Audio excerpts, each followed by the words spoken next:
다음 사람.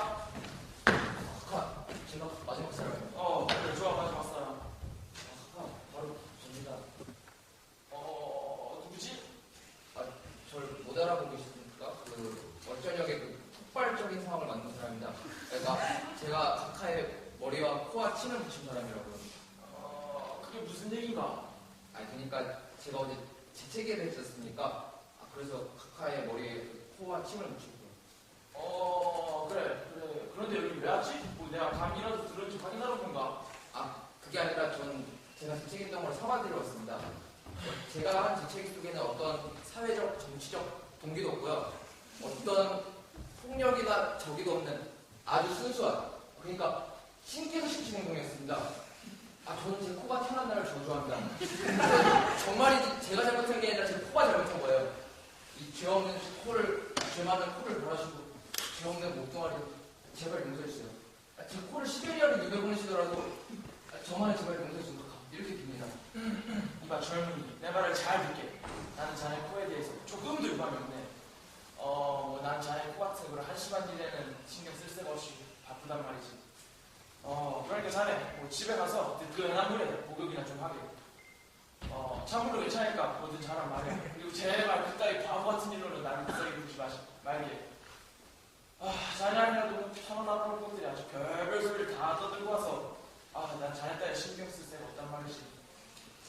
아이고, 옳지. 감사합니다. 신의 축복이 각하와 사모님과 가정에 가득하시기를. 커다란 안도감이 이반 치료대에 코를 맞섰습니다.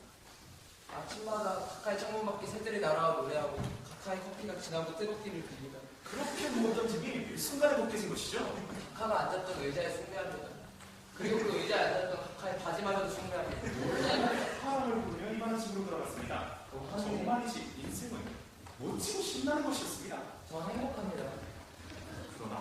그러나 이반은 집으로 돌아가서 콧구리 생각을 들었습니다. 가만히 있어봐. 혹시 내가 아주 잔인한 농담이 이상하게 놀림을 당한 게 아닐까? 나를 별 줄 생각도 없으면서 그다음에 니한테 그래. 재채기가 정말로 아무리 안 했다고 왜 그렇게 자네를 그렇게 빨리 쫓아내고 싶었을까? 그날 밤 당한 일이 화가 나서 빈정된 게 아닐까? 이반은 몹시 화가 났습니다. 몹시 화가 나는데? 그런 순간에 엎치락뒤치락하던 이반은 그 다음날 아침 되자 아내인 소냐를 불렀습니다. 소냐! 소냐, 난 무시를 당했어. 모욕을 당했다고. 네? 무시를 당해요? 누가요? 누가 당신같이 친절하고 존재하는 사람을 무시하고 모욕해요? 누가요? 누구냐고? 바로 브라시코프 당한 바로 그자야. 그자가 그랬다고. 뭐라고 그랬는데요? 나같이 그래. 그럼 교묘 수법을 누락하면 하마터면 깜빡 속아 넘어갈 뻔했다니까. 그래, 그렇게 교활한 수법으로 장관까지 됐을 거야. 자기를 찾아와 모든 걸 빌드로 모든 걸 꾸민 거고 난 거기 속아 넘어가서 입술당한 바보 버리고. 당신은 무시했어요?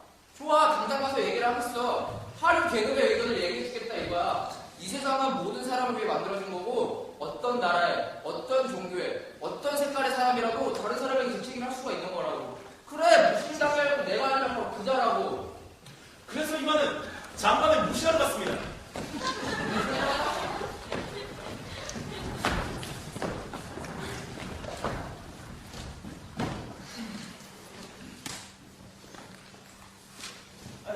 자, 마지막 사람.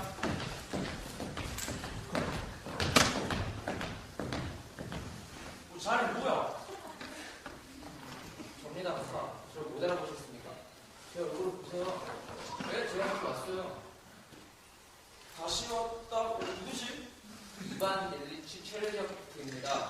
각하가 말씀하신 대로 집으로 들어가긴 했지만 찬물이나 더운물이나 목욕은 안 했습니다. 이 지저분한 놈을 누가 들여보냈지? 도대체 자네 뭐야? 뭐냐고요? 제가 누구냐 이겁니까? 예, 각하께서 그 큰 책상 뒤에서 자네 뭐야 하고 질문하실 수 있으시겠죠. 멋진 책상에다 장관이라는 높은 자리에다 귀족이시니까 저같은 밑바닥 공무원에게 뭐냐고 물을 수 있겠죠. 그리고 그 말 속에는 이 세상에 평등이란 없다 이런 뜻이 있어서 저라는 쪽이랑 저를 받는 쪽이 있고 복종하는 사람에 명령하는 사람이 있는 게 당연하다. 그래서 장관님은 저 무시를 하고 저는 모욕을 당하는 게 하나도 이상할 게 없다는 거죠.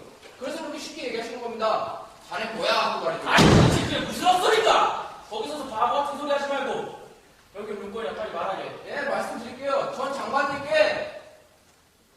그러니까 저는 장관님한테 용서를 빌었습니다. 그때 지치겠던 거에 용서받아야 정치를 아니 그러니까 그거는 의도적인 게 아니라 우연이었어요. 아니 장관님 그러니까 저를 용서를. 나가! 당장 꺼져 멍청이! 난 네 눈 낯짝을 두 번 다 실어보고 싶지 않으니까 이놈 상판땡이가 내 눈앞에 다시 한 번 오른거린다면 난 너의 내 놈을 영원히 위배보내버리겠어. 아 맞다 가만 있어봐. 자네 이름이 뭐라 그랬지? 아 저 이반 이 세균 문무기 같은 놈. 벌레 같은 놈. 넌 벌레만도 못한 놈이야. 바퀴벌레 사춘에다가 부대기 사위 같은 놈이라고. 넌 먼지 같은 놈이야. 먼지만도 못해. 알아? 넌 아무것도 아니라고.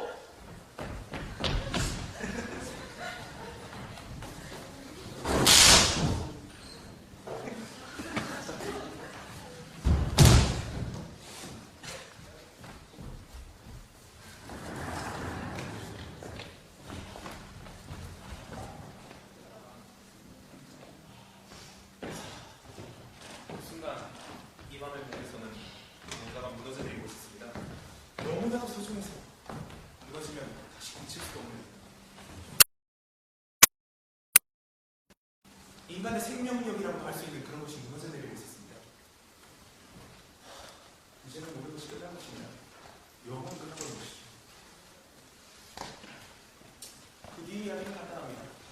이반 베네치첼레의 아버지는 집으로 와서 코트를 벗고 의자에 앉아서 죽어버렸던 것입니다.